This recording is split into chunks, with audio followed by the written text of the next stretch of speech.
આજે આપણે જોઈએ કે કોઈ એક વસ્તુ બીજા વસ્તુમાં આપણે મિક્સ કરવું છે, નાખવું છે, તો એકચ્યુઅલી કયા વર્ડનો યુઝ થાય.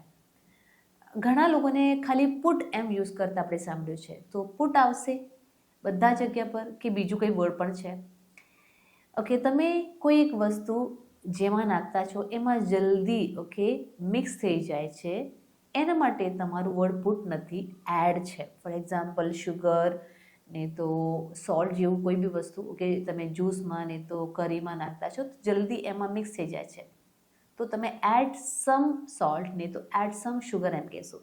જ્યારે જે વસ્તુ તમે એના ઉપર નાખતા છો એ જલ્દી એના અંદર મેલ્ટ નહીં થઈ જાય ને તો એના અંદર મિક્સ નહીં થઈ જાય તેવી વસ્તુ છે, ચોકલેટ ચિપ્સ ને તો એવું કંઈ બી છે, તો એ સમય પર તમે પુટ યુઝ કરી શકો કે put sum chocolate chips on the cookies ને તો ઓન ધ કેક, એવી રીતે એ પુટ છે. અને એડ અલગ વર્ડ છે, બંનેને અલગ અલગ રીતે યુઝ કરવાનું શીખશો.